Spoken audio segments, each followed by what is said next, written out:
this opportunity. So a few words about myself.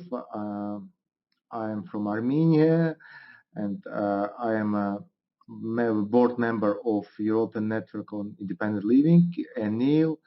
Also, I am executive director of Unison NGO.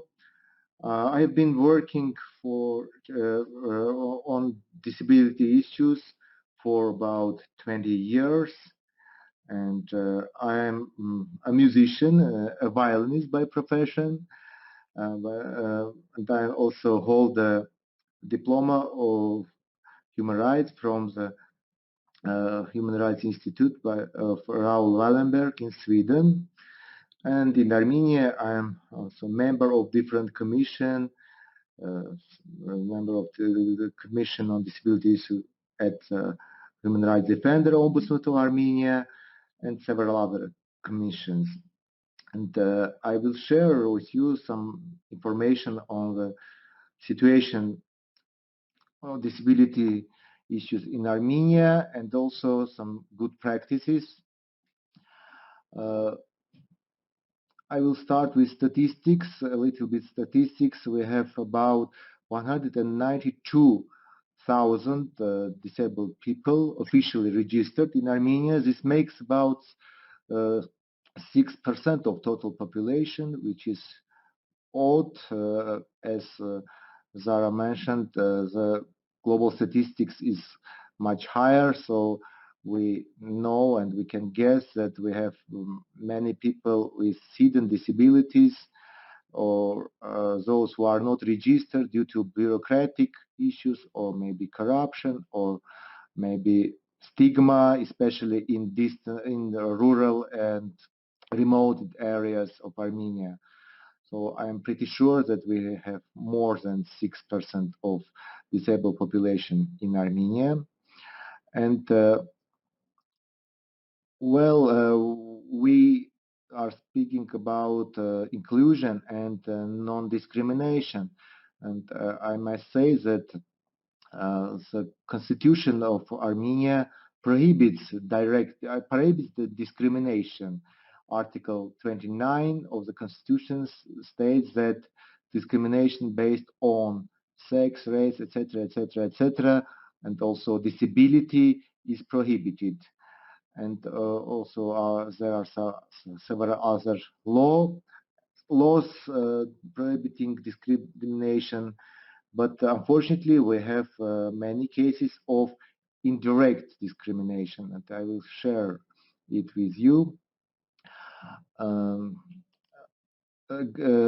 Some more legal information. Armenia signed both CRPD, the Convention on the Rights of Persons with Disabilities, and optional protocol in 2007. We ratified the convention in 2010, but we still have not ratified the optional protocol. It was recently approved by the government, and but still, again, it's a few months ago. So, but still, it is not ratified. I don't know why. And we have a very old draft law which cannot become the real law for about 10 years after the ratification of CRPD. It's a law or draft law on the rights of persons with disabilities, which again is approved by the government, and it's in the parliament, but still it has not been adopted. So we now live with the law which was adopted in 1993. It's a law which is mostly based on the medical and charity model of disability. But the new law will be much more advanced and will mostly comply with CRPD. I would like to say that for the first time we will have personal assistance supported by the government, which is an essential part of independent living. And again, we are looking forward to adoption of this law, and I cannot explain why it is postponed. Probably because of COVID-19 pandemic, though I don't see a direct connection between this pandemic and adoption of the law, because the parliament is functioning as usually, normally functioning. I will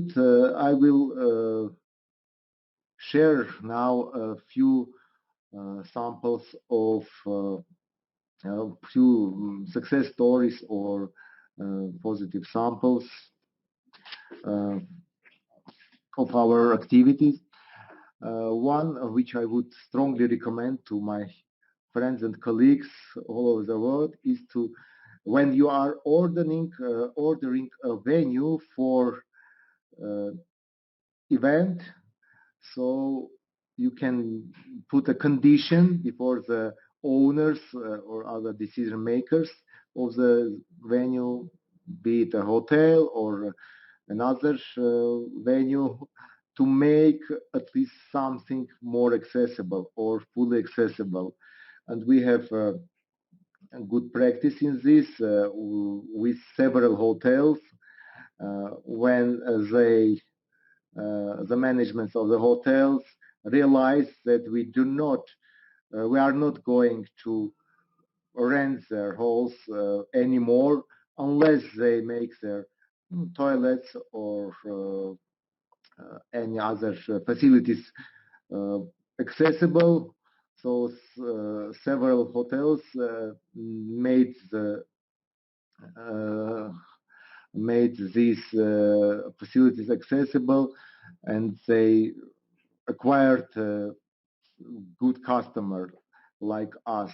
And so we encouraged our colleagues to order events at these particular venues.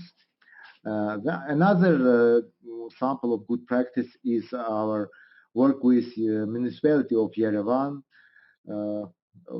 For years, we were the strongest critics of the municipality. We were not happy with what they do and how they do it. And then they decided that it's better to have us as partners rather than the critics. So they asked us, what do you want? And we explained that the only thing we want is accessibility. And after that, the curb ramps in Yerevan and the parks and many other public areas became more accessible, much more accessible. Unfortunately, this works only in the capital city of Armenia, and in regions we are far from accessibility.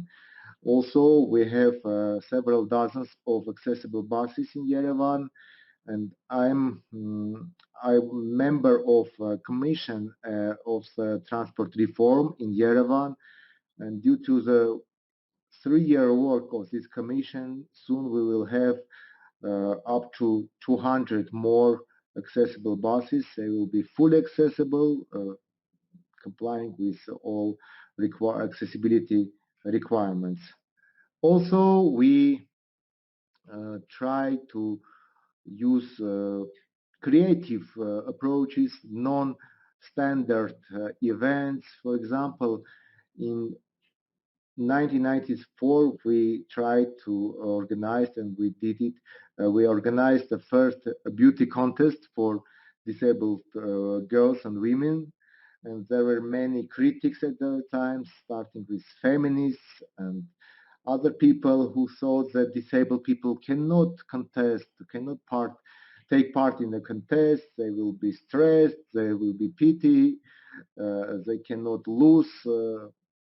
But now it's a very distinguished contest, all national contest, and very successful event, which changes the stereotypes, which challenges the stigma. and shows that disabled girls, just like any other girl, can be uh, beautiful, can compete, can lose, can win. So just so that we are just normal persons, not firstly disabled persons. I will also share with some other information, and there are good practices, but most of my samples will include also but. So there is something good, but, and also I will share some negative information, because we must be honest in order to promote the rights of disabled people to struggle for independent living, for inclusion, for accessibility, not only physical accessibility, but also information and all aspects of accessibility, inclusive education, employment, etc. So, a sample of discrimination, again, maybe not, maybe an indirect discrimination. Even new buildings which are to be fully accessible are mostly designed as disabled people as passive visitors of these venues. For example, we have a concert hall and museum, relatively newly constructed, which has an accessible entrance and other aspects of accessibility. But the architect of this venue, of this concert hall and museum, forgot forgot that disabled people can be not only the visitors but also the singers, the participants, the musicians, who need access to the stage, not only to the auditorium, not only to the hall, but also to the stage. So I consider it as an indirect discrimination. So all of people can use this venue as both as spectators, as passive viewers, or as active participants, except for disabled people, except for especially those who use wheelchairs. Um, Luckily, due to our cooperation with the management of this concert hall and museum, we were able to construct a ramp uh, to the stage, and now our, for example, our choir is a very uh, well-known, inclusive choir of disabled and non-disabled singers called Parish Chamber Choir. It's an award-winning group. Now we are happy to perform at this uh, place. It's a Komitas Museum Institute, a very important place in Yerevan. Also, the architect forgot to provide for accessible toilet. Again, we were able to fix this issue, but as you can see, people with disabilities are often subject to indirect discrimination, unfortunately. Uh, I can say that accessibility, as I already mentioned, in the capital city is more or less okay. Uh, so the streets, the parks, many public venues are accessible, especially the newly constructed buildings, though we still have a huge number of inaccessible buildings. And now I will say a few words about situation with COVID-19. I think it's important that we all are aware of what is going on. So those numbers are slowly improving, so reducing. So the government yesterday prolonged the emergency situation, which is very strange because we have an improved situation. and so we disabled people like others are deprived from the right for assemblies or rallies, etc. And we think it's not correct. Also, nothing was done for informing people, disabled people, on specific things they should do. For example, wheelchair users, deaf people, etc., during the pandemic. And this is very unfortunate. And also, the government executed 22 support programs. These are financial support programs to small businesses, to people who lost jobs during the pandemic, but no program was specifically aimed at disabled people. And no accessible information was released related to COVID-19 by the government. And also no statistics of how many disabled people have contracted or died with because of COVID-19. So the situation is worse than in England, as Zara share with us. And interestingly, our Minister of Social Issues is a lady with disability. She is a wheelchair user, and of course we are happy that it's like this because it's part of slogan, nothing about us without us. But at the same time, it proves that these problems proves that it is not sufficient just to have a disability to be promoting the rights of disabled people. This lady was quite a active activist. She was part of civil society, of an NGO, quite active. But now, maybe because of her disability, she thinks that she must be more attentive to other issues, so that nobody blame her on doing paying too much attention for disability issues. So what my organization Unison does, even during pandemic, we, in spite of very limited resources, we managed to uh, place to jobs disabled people. So when many people lose their jobs, we were able to place several disabled people to jobs. We try to fill the gap about awareness, and we published many articles and organized other events aimed at raising awareness on disability and pandemic. And also we were able to do some rehearsals and even performances of our singing group, choir, parish chamber choir, using the modern technologies, virtual performances, and our rehearsals were done with masks, which is not, of course, very pleasant, but we did it, and also social distances. By the way, it's very important that everybody is aware that distancing is not always possible when it comes to, for example, wheelchair users or blind person and some other persons. That wearing masks may prevent these deaf persons or hard of hearing persons from receiving in, necessary information. And also, I want to complete my small presentation with a positive message. Again, if from coming from the COVID-19 pandemic.